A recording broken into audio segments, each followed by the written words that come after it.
यमलोक में महिष एक्सरसाइज कर रहा था, क्योंकि पिछले कुछ समय से उसे मोटे होने का ताना सुनने को मिल रहा था।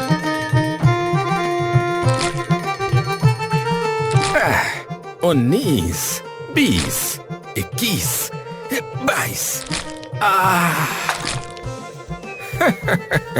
अरे बस बस, कहीं गड़बड़ ना हो जाए। क्या गड़बड़? जितना जोर तुम लगा रहे हो महेश, उस हिसाब से तो बदबूदार गड़बड़ होगी। हाँ।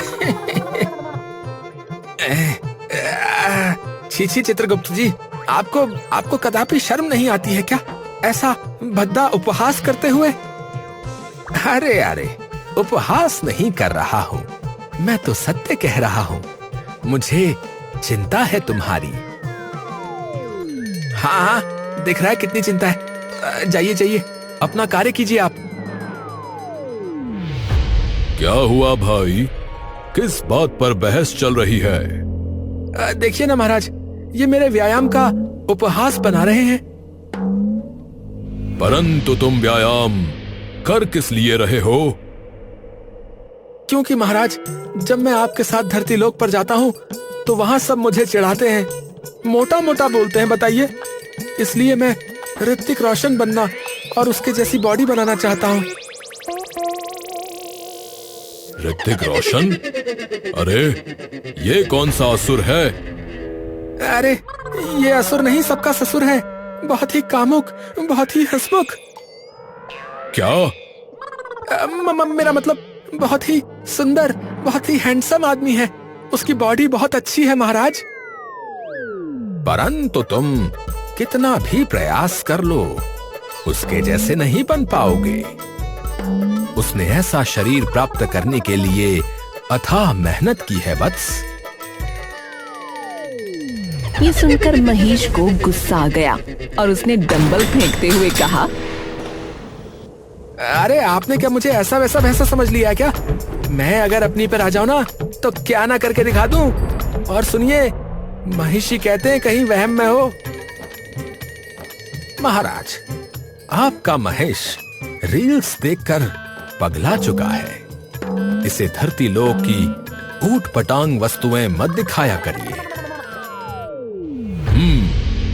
आपका कथन एकदम उत्तम है। अब इसे पुनः कार्य पर लगाना पड़ेगा। यमराज की बात सुनकर महिष का चेहरा ऐसे उतर गया जैसे किसी ने उसके सामने जलेबी रखकर छीन ली हो। वो बुदबुदाया, कार्य पर? कौन सा काम, कैसा कार्य?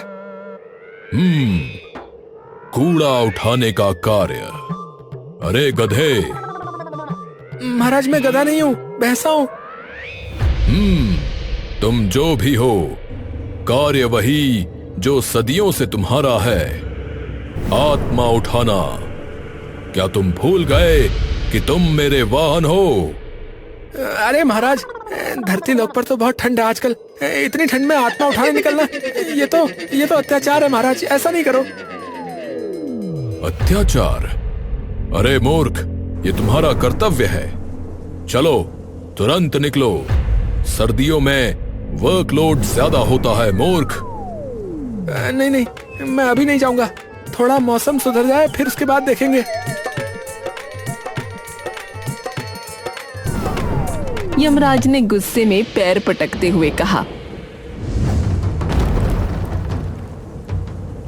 क्या कहा तूने? मौसम सुधर जाए? अरे धरती लोक की ठंड से डर गया तू? तू भैंसा है या कोई बिल्ला? महाराज, मेरा उपहास मत उड़ाइए।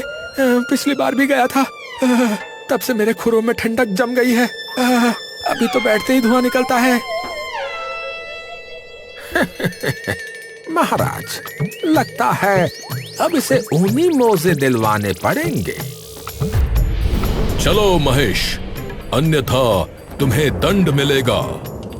इतना कहते ही महिष के कान खड़े हो गए। मजबूरन वो चल पड़ा।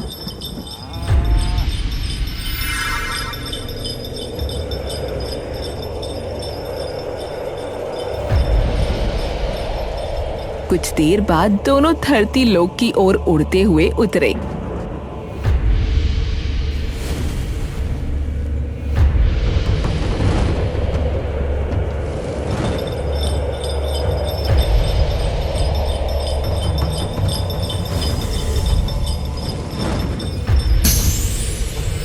ठंडी हवा ने उन्हें ऐसा झटका दिया कि महिष के तुरंत नथुने सिकुड़ गए।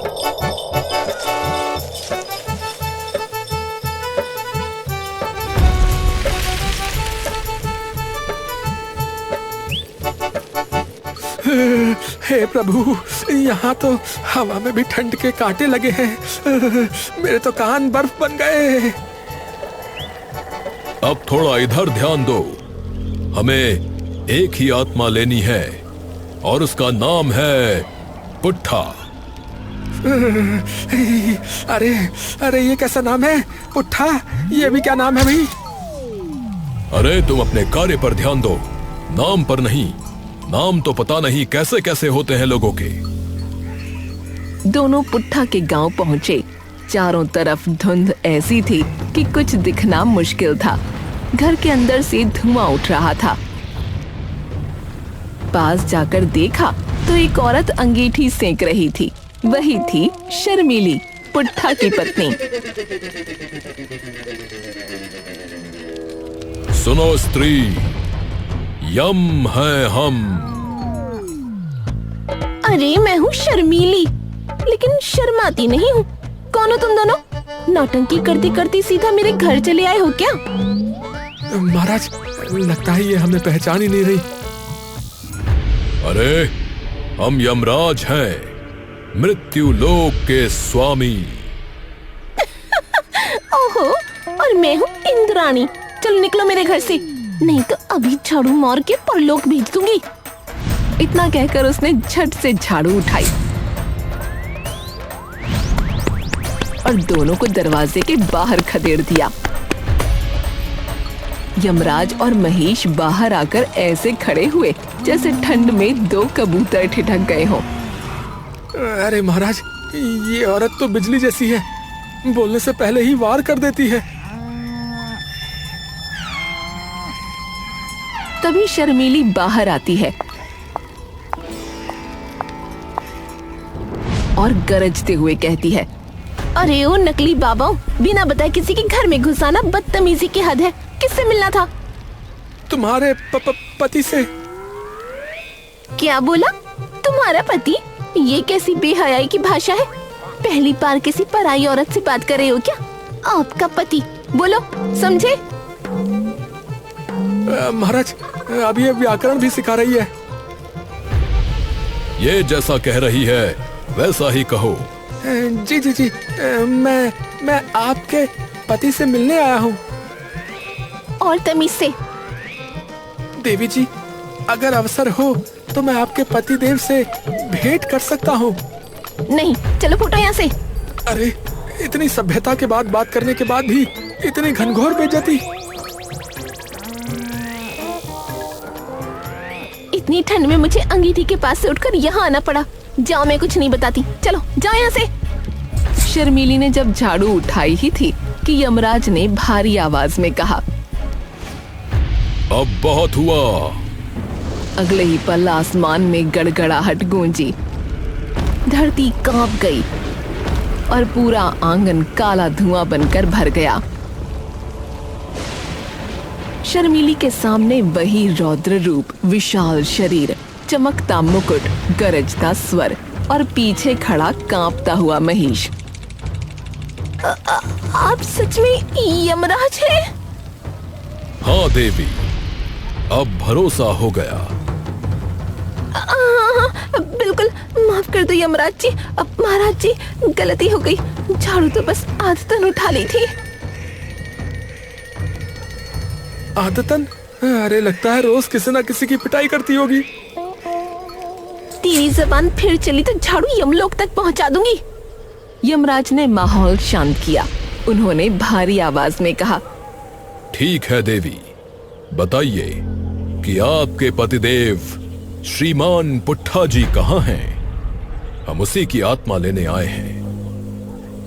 वो मंदिर गया था महाराज, पर अब तक लौटा नहीं। मंदिर में इतनी ठंड में? हाँ, मैंने मना किया था, बोली थी पतिदेव इतनी ठंड में मत निकलना, कहीं जम मत जाना, लेकिन सुनता कहाँ है। ऊपर से भुलक्कड़ ऐसा कि घर का दरवाजा तक भूल जाए। अच्छा अच्छा, मतलब रास्ता भटक गया होगा। चलो उसे ढूंढते हैं।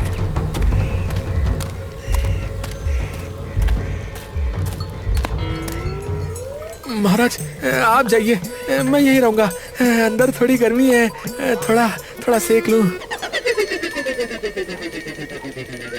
ए मोटे, तू घर में रहेगा तो पूरा राशन खा जाएगा। चल निकल बाहर।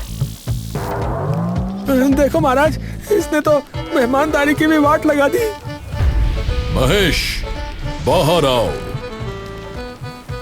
तेरा नाम शर्मीली किसने रखा रे? शर्म तो तुझे छूकर भी नहीं गुजरी लग रहा है।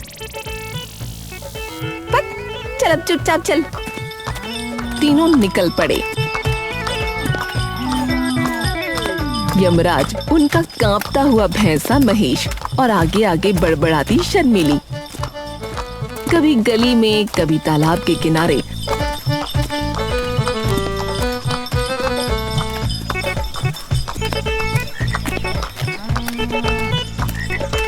हर जगह खोजते रहे।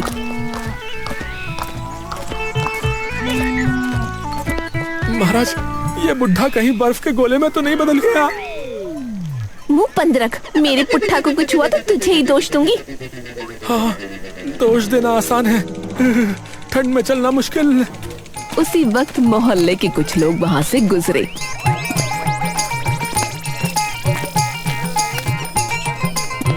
उन्होंने यमराज और महेश को देखा। एक के सिर पर मुकुट, दूसरे के सींग पर बर्फ और पीछे गर्म शॉल में लिपटी शर्मीली। अरे देखो भाई देखो, है? मैंने आज तक कभी नहीं देखा। ऐसा लग रहा है कोई नाटक वाटक पार्टी आई है। अरे भाई, ये कौन सा ड्रामा है? अरे भाई, लगता है यमराज की विंटर शूटिंग हो रही है। हाँ, ये कोई पिक्चर की शूटिंग चल रही हुई है। हाँ, बता रहा हूँ, मैं बिल्कुल सही बोल रहा हूँ। हाँ, मैंने कल ही फोन में देखा था, एक न्यूज आई थी। हाँ। भीड़ हंसने लगी। महेश का चेहरा तमतमा गया। वो फुफकारा, ओए, किस पे हंस रहे हो? जानते नहीं मैं कौन हूँ? शांत रहो महेश। इन मनुष्यों का कार्य मात्र दूसरों का उपहास बनाना है। हमें आत्मा ढूंढनी है।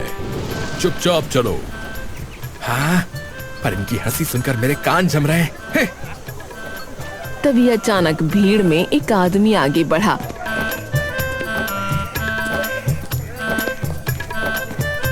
उसने यमराज का गदा हाथ में लेकर कहा,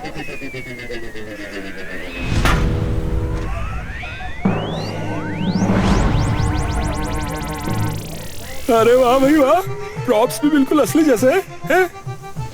दुष्ट मनुष्य, ये प्रॉप्स नहीं, असली गदा है। अरे असली गदा? ये लग रहा है मेरे को गदा समझ रहे हैं, तभी बोल रहे असली गदा। गधा समझ नहीं रहे, तुम असलियत में गधे हो।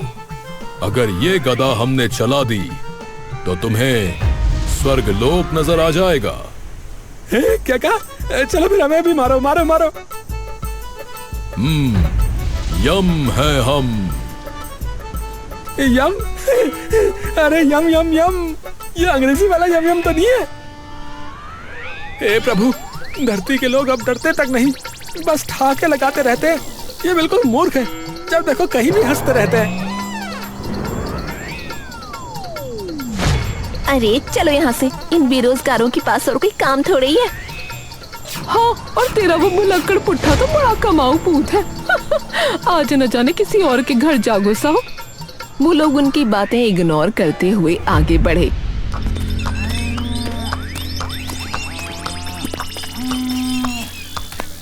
और आखिरकार उन्हें तालाब के पास पुट्ठा देखा, जो ठेले के पास खड़ा था। उसके सामने गर्मा गर्म पकौड़ों की महक हवा में घुल रही थी। अरे वाह, क्या खुशबू है। जरा दोना तो देना भाई। अबे तू पैसे देगा या मुफ्तखोरी करने आया है? पैसे? मेरे पास थे, या शायद घर पर है, या मंदिर में। अरे जा रे, पगला निकला ये तो। शर्मीली, यमराज और महेश दौड़कर वहां पहुंचे।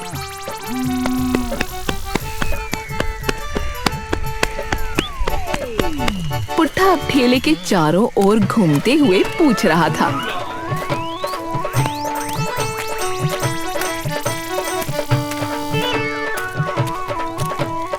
भाई साहब, मैं कहाँ जा रहा था, जरा बता दो ना। अपने घर जा रहे थे। मेरा घर कहाँ है? प्रभु, ये तो असली भुलक्कड़ निकला। इसे सचमुच इसका घर नहीं पता। पुट्ठा, चलो, अब वक्त आ गया है। ठहरो महाराज, पहले मैं जरा बात कर लूं भुलक्कड़ से। आप कौन बहन जी? बहन जी, मैं तुम्हारी पत्नी हूँ। तुम्हारी आधी उम्र मेरी डांट में निकली है। ओह, तो आप वही हैं जो हर सुबह मुझे गर्म पानी से डराती थी, वही है ना आप? बस अब मैं तेरा दिमाग गर्म कर देती हूँ।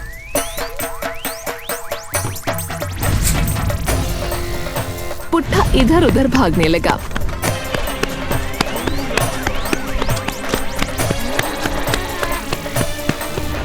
यमराज बीच में आ गए। देवी जी, कृपया हमें अपना कार्य करने दीजिए। पहले मैं इनकी याददाश्त वापस ला दूं, फिर ले जाना महाराज। हे प्रभु, कुछ करो। एक तो इतनी सर्दी से मेरे सींग कपकपा रहे हैं, ऊपर से शर्मीली की बेशर्मी। सच कहूं महेश, तो धरती की ठंड से नहीं, मुझे इस औरत के पागलपन से डर लग रहा है। जल्दी कुछ करिए, वरना मैं रोने लगूंगा। शर्मीली पुट्ठा के पीछे भाग रही थी।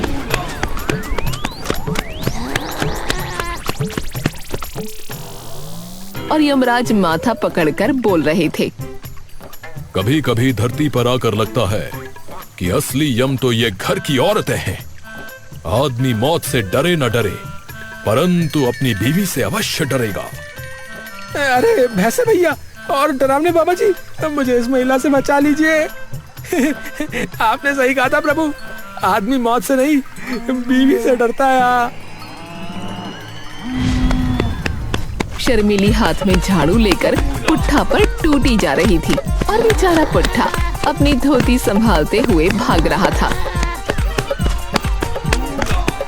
आज तुझे ऐसा ठिकाने लगाऊंगी कि पिछले जन्म की भी याददाश्त लौट आएगी। अरे देखो ना, ये ड्रामा पार्टी वाले खड़े। अरे कुछ तो शर्म करो।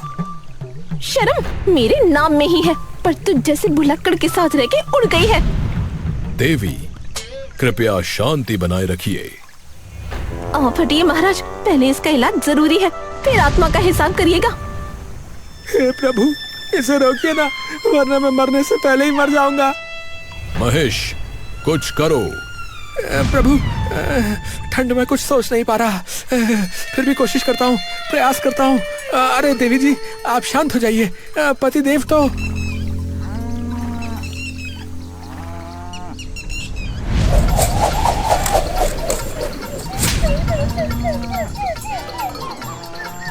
अरे प्रभु, मैं तो शांति से आया था, पर ये तो हिंसा की मूर्ति निकली। अरे अब बस भी करो देवी, इतनी सर्दी में हमारे शरीर जम गए हैं। महाराज, मुझे तो लगता है आत्मा तो इनकी लेनी थी, पर अब हमारी ही निकल ना जाए। सच कह रहा है तू। चल, अब वापस चलते हैं। ये दोनों तो अगले जन्म तक ऐसे ही लड़ेंगे।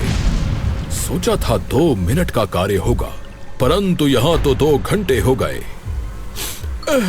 चलिए प्रभु, वरना मैं जम जाऊंगा। चलिए।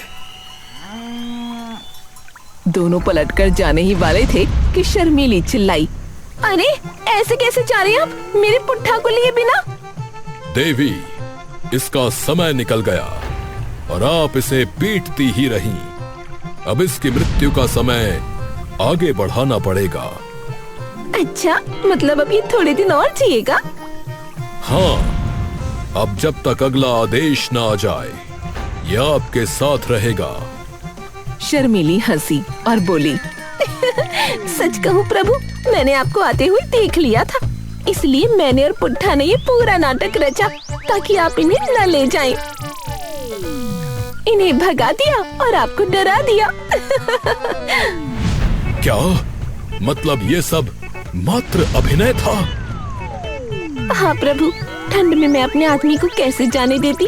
मैंने सोचा अगर यमराज डर जाए तो बच जाएगा।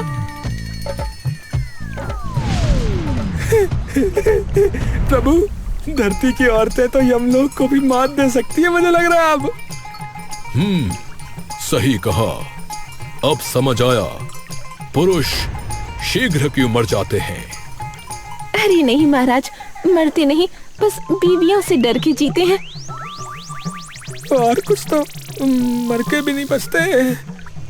देवी, आपने तो यमराज को भी चक्कर में डाल दिया। अब मैं क्या करूं?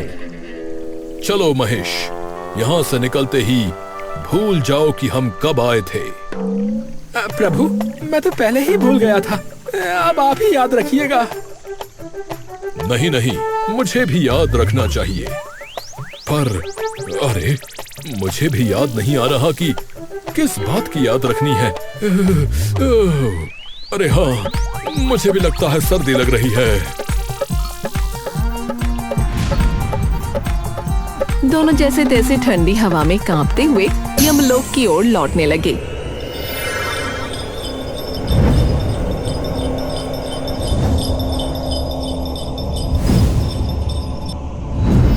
पीछे से शर्मीली अंगीठी के पास बैठकर पुट्ठा से बड़बड़ा रही थी। सुन पुट्ठा, अगर अगली बार तुम मुझे भूल गए, मैं सच में यमराज को फोन कर दूंगी। हो अरे नहीं नहीं, मैं भूला नहीं था, मैं तो नाटक कर रहा था मैं। नाटक लड़ाई का करना था, लेकिन तू मुझे भूल गया, इसलिए मैंने सचमुच तुझे पीट दिया। हाय, तो कितनी बुरी है। तू भूलेगा तो पिटेगा, बता आगे से कभी भूलेगा? अच्छा बाबा, मैं नहीं भूलूंगा। बढ़िया। उधर यमराज और महेश वापस यमलोक पहुँचे तो वहाँ भी ठंड आ चुकी थी। चारों तरफ सर्दी का असर दिख रहा था। यमराज नाक से भाप छोड़ रहे थे और महेश कंबल ओढ़े कांप रहा था। चित्रगुप्त पास खड़े थे और अपने रजिस्टर को घूर रहे थे।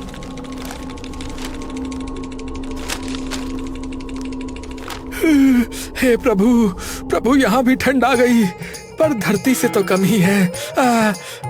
अगली बार सर्दियों में कोई धरती का कार्य करने मत भेजना प्रभु, बस आप गर्मियों की ही कॉल लीजिएगा। और मैं थर्मल लेकर आऊंगा। और हाँ, अगली बार शर्मीली से नहीं मिलेंगे, चाहे कुछ भी हो जाए। महाराज, ऐसी गड़बड़ बार बार होगी तो मेरे पास पंक्ति लंबी हो जाएगी। लोग बोलेंगे यमराज की सर्विस स्लो है। चित्रगुप्त जी, आप कृपया इस भूल को अपनी पुस्तक में लिख लीजिए। भुलक्कड़ पति, नाटकबाज पत्नी और ठंड से प्रभावित यमराज। परंतु आगे से ऐसा नहीं होगा। अरे, आप ऐसा ना बोलिए प्रभु। मैं एक नोट लिख देता हूँ कि आत्मा संग्रह में देरी के लिए यमराज जिम्मेदार नहीं है, घरेलू नाटक जिम्मेदार है। नहीं नहीं, सर्दी जिम्मेदार है। हम ये झेल लेते हैं, लेकिन सर्दी नहीं। ये सुनकर महेश ने कंबल को और कस के ओढ़ लिया। उधर धरती से शर्मीली की गूंजती आवाज आई। पुट्ठा, अगली बार भूलोगे तो यमराज को कॉल कर दूंगी। हे भगवान, ये औरत, जिस दिन इसे लाना होगा तो क्या होगा? धमाल होगा, और क्या होगा? आनंद ही आनंद होगा उसके बाद फिर यमलोक में। आनंद या फिर दंड? ये तो उसी दिन पता चलेगा। फिलहाल सर्दी का आनंद लो। महेश ने कंबल सिर तक ओढ़ लिया, जैसे हाइबरनेशन में चला गया हो, और यमराज भी लेट गए। यमलोक में 2 महीने का सर्दी का अवकाश आज से प्रारंभ होता है। चित्रगुप्त जी, किसी सेवक को बुलाकर कृपया गरम चाय पकौड़े हो जाते तो आनंद आ जाता। अवश्य महाराज, अभी बुलाता हूँ।